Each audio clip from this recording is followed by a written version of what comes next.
Donc là, on va parler plutôt de l'économie numérique parce que la problématique de la décarbonation se pose aussi. Et c'est un des piliers de l'économie numérique. Je vous demande d'accueillir Si Shakib Ashur, Chief Strategy Officer de chez Huawei.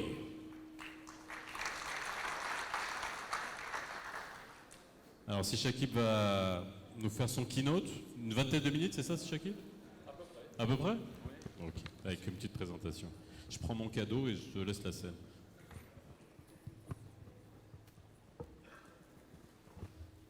Bonjour, je suis ravi d'être parmi vous pour vous parler le progrès de l'économie numérique avec un focus sur la décarbonation.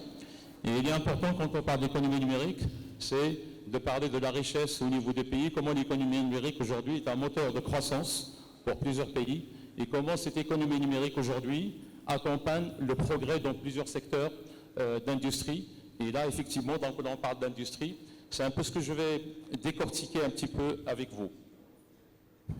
Alors, de quoi on parle? Alors, je ne suis pas là pour parler de Huawei, mais pour parler d'économie numérique. Mais bien sûr, de quoi on parle?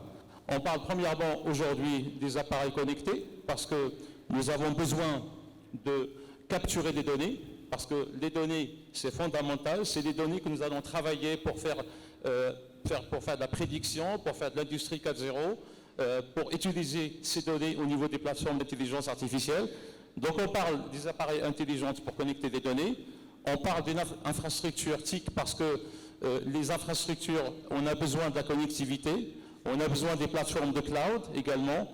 Aujourd'hui, on parle de l'énergie numérique. Vous voyez, donc on ne parle plus de l'énergie verte, on parle de l'énergie numérique parce qu'aujourd'hui, on ne peut pas concevoir une économie numérique sans l'axe de la décarbonation. On parle de la voiture connectée, d'accord? Et on parle aujourd'hui comment cette économie numérique peut développer donc l'industrie et développer donc l'innovation d'une manière générale. Alors, il faut aller un petit peu dans le fond du sujet. Quand on regarde par rapport à ce slide, quand vous regardez à gauche, vous avez un petit peu le développement de l'économie numérique, vous avez, pardon, le développement de l'économie sur l'axe horizontal, et sur l'axe vertical, vous avez le pourcentage de l'économie numérique au niveau du PIB. Alors, quand on regarde au niveau de ce slide, on voit très bien aujourd'hui que des pays qui tirent profit de l'économie numérique, on va regarder, donc il y a les États-Unis, il y a l'Allemagne, il y a la Chine. Donc, rendez-vous compte, aujourd'hui, le volume de l'économie numérique au niveau mondial dépasse les 50%. Plus de 50% de la richesse au niveau mondial, aujourd'hui, elle est basée sur l'économie numérique. Alors, quand on se projette un petit peu à droite, on va regarder au niveau global, on est à peu près à 41,5. Ce chiffre, il a évolué. Donc, aujourd'hui, on est proche de 50%. Et quand on va, je dirais, un partage entre les pays développés et les pays émergents, il y a plus de 50% de l'économie nationale qui vient de l'économie numérique. Dans les pays émergents, ça représente à peu près 26%. Et ce schéma-là, il se traduit aussi en bas quand on regarde l'évolution de l'économie d'une manière générale avec le graphique qui est juste en bas, qui est orange, et le graphique qui est en bleu. Et vous voyez un petit peu donc, comment cette économie numérique croît beaucoup plus vite que l'économie traditionnelle. Alors, quand on parle en fait de l'économie numérique, c'est quoi? Donc en fait, l'économie numérique, c'est basé sur l'infrastructure. Aujourd'hui, j'ai parlé des appareils intelligents qui vont collecter les données. On a besoin de la connectivité aujourd'hui, donc que ce soit par la connectivité fixe ou la connectivité mobile. On a besoin d'une plateforme de cloud pour pouvoir traiter ces données avec une plateforme intelligente de big data, d'intelligence artificielle pour tirer profit des data. Alors, c'est tout ça qui permet de dire, voilà, donc ça c'est l'infrastructure de base, qui est la base de l'économie numérique, avec les green energy. Et quand on regarde un petit peu les tendances à droite, il y a des études que nous avons fait avec un certain nombre de cabinets.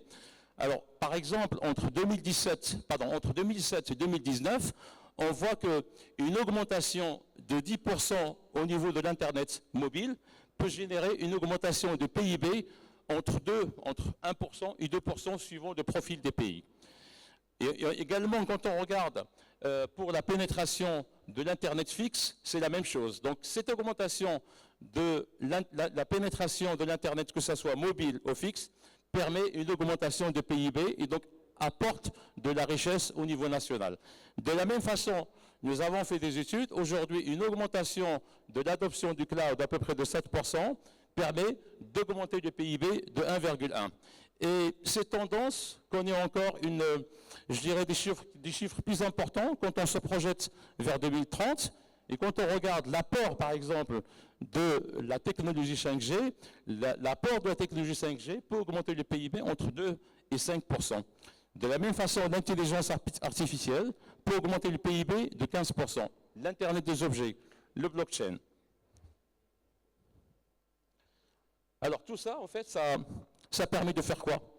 Ça permet premièrement de mettre en place des applications e-gov. Comment on peut mettre des applications e-gov à la disposition des citoyens? Donc là, vous voyez juste à droite Smart City. Donc en fait, c'est ce qu'on appelle l'ambassadrice digitale qui peut guider, par exemple, les citoyens sur un certain nombre, je dirais, de demandes au niveau donc, des documents au niveau du gouvernement. La partie FinTech, la partie Smart Mining. Aujourd'hui, donc, on travaille sur le Smart Mining avec les infrastructures digitales, donc que ce soit la connectivité, l'Internet des objets, le cloud. On fait aujourd'hui l'industrie 4.0. Aujourd'hui, on travaille sur le smart port. Donc aujourd'hui, on travaille sur les ports intelligents, comment rendre le port plus important en termes de productivité et comment améliorer donc, le travail des ouvriers qui sont dans le port, également dans la santé et dans l'agriculture. Alors, j'ai parlé un petit peu de manière globale, mais il serait peut-être important de faire un petit focus sur le Maroc. Nous avons fait donc une petite étude pour voir quelle est la maturité donc, digitale du Maroc dans ce schéma donc, au niveau mondial. Et en fait, cette méthodologie elle est basée sur 40 paramètres. Et ces 40 paramètres, c'est la connectivité, le nombre de talents, le nombre de, je dirais, de centres de recherche et développement. Donc tous ces facteurs-là permettent effectivement d'évaluer la maturité de chaque pays. Donc en fait, par rapport à cette étude, ce qui sort, il y a trois groupes. Il y a un premier groupe qui se distingue, c'est des pays qui sont vraiment avancés dans le digital. Et là, on va parler de la Suisse, on va parler des États-Unis, Singapour. On va parler au milieu, ce sont des pays qui ont adopté le digital. Donc essentiellement, ils sont dans l'Asie et également dans le Moyen-Orient. Le Maroc, il est où? Le Maroc, il est dans le dernier groupe. C'est ce qu'on appelle les pays qui ont démarré le digital. Alors la bonne nouvelle, c'est que le Maroc se situe quand même dans la fourchette haute des pays qui ont démarré le digital. Alors, notre souhait à tous, c'est que le Maroc soit dans la fourchette haute dans les pays qui ont déjà adopté le digital, pourquoi pas d'ici 2025. Alors maintenant que j'ai donné un petit peu quelques chiffres par rapport à l'économie numérique, alors quels sont les piliers de l'économie numérique? Alors premièrement, par rapport au Maroc, aujourd'hui quand on regarde la part de ce que représente l'économie numérique au niveau du PIB, ça se situe entre 5 et 7%. Ce n'est pas assez. On peut faire beaucoup plus. Alors, quand on regarde le nouveau modèle de développement qui prévoit de doubler le PIB, on peut le faire en tirant profit de l'économie numérique et on peut l'augmenter à 30%. Mais il est important de comprendre comment on peut définir cette économie numérique. Alors, l'économie numérique, comment on la définit? Donc, en fait, c'est cette notion qui est à droite, ce qu'on appelle la notion du cube, où vous avez la base de ce cube, ce sont des talents et l'écosystème. Donc, la première chose pour l'économie numérique, il faut avoir les talents et l'écosystème. Donc il faut avoir suffisamment d'architectes cloud, suffisamment de développeurs, suffisamment d'ingénieurs, suffisamment de techniciens. Donc ça, c'est un travail qu'il faut faire entre le privé et le public, c'est ce qu'on appelle le talent, mais aussi l'écosystème.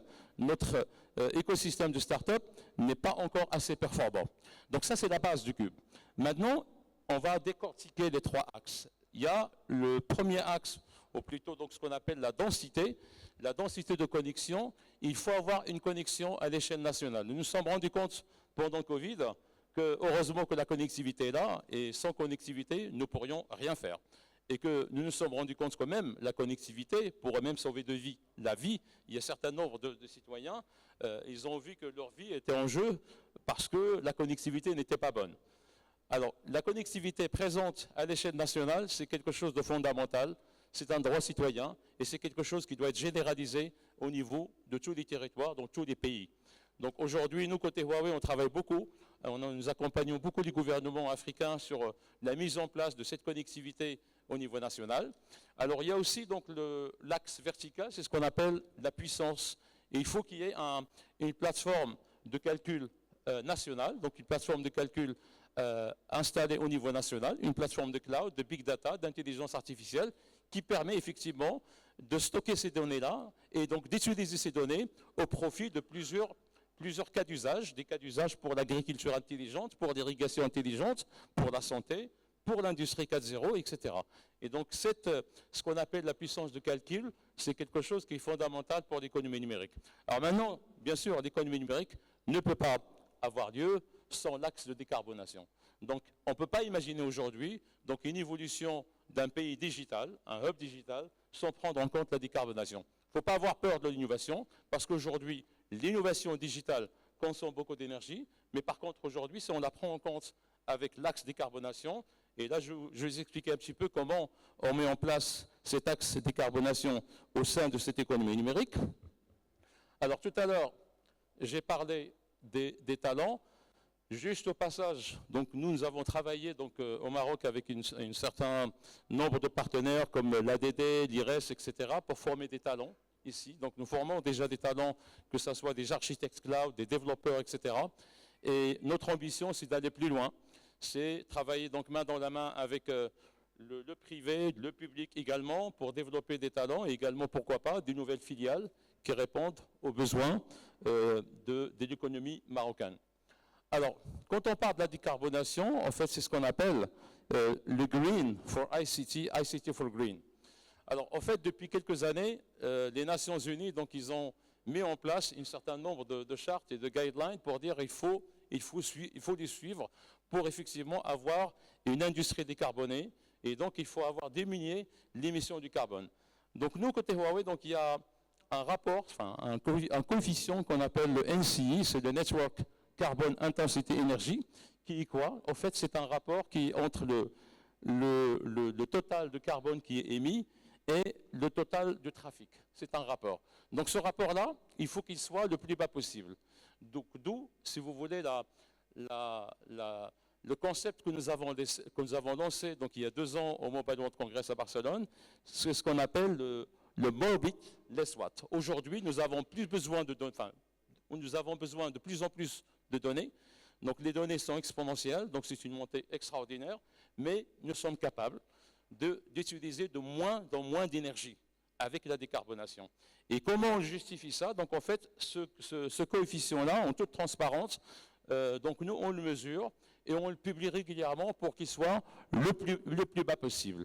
Alors ce coefficient-là, donc il concerne quoi? Il concerne des sites réseau, des sites mobiles. Il concerne également des centres de données et on fait en sorte que ce coefficient, il faut qu'il soit le plus bas possible pour répondre effectivement aux objectifs de la décarbonation. Alors bien sûr, je ne vais pas rentrer dans le détail comment on fait, mais en tous les cas, nous avons toute une méthodologie qui justifie effectivement comment on peut faire que ce coefficient soit le plus vite possible, le plus bas possible, pardon. Et là, ça commence par le choix de site, donc que ce soit le site réseau ou le site, par exemple, on va mettre le centre de données. Il faut que ça soit un site, ce qu'on appelle un green site. Donc on a toute une méthodologie qui permet de répondre à ça. Et puis on met en place une architecture réseau qui permet effectivement de répondre aux normes de décarbonation. Et une green operation, c'est-à-dire automatiser les opérations, utiliser de plus en plus de l'intelligence artificielle. Et donc de fait, pour vraiment répondre au fait à ce que le NCI soit le plus bas possible. Donc voilà, donc il faut que j'ai parlé de cette stratégie globale que nous avons mis en place. Par rapport au Maroc, on sait très très bien qu'au niveau de l'énergie renouvelable, le coût aujourd'hui, donc il est 50% moins cher que l'énergie conventionnelle. Alors ce qui peut être faisable aujourd'hui, on travaille déjà. Alors il y a des coefficients qui sont un petit peu barbares comme le PUI, mais en fait le PUI c'est un coefficient qu'on utilise pour mesurer l'efficacité de centre de données.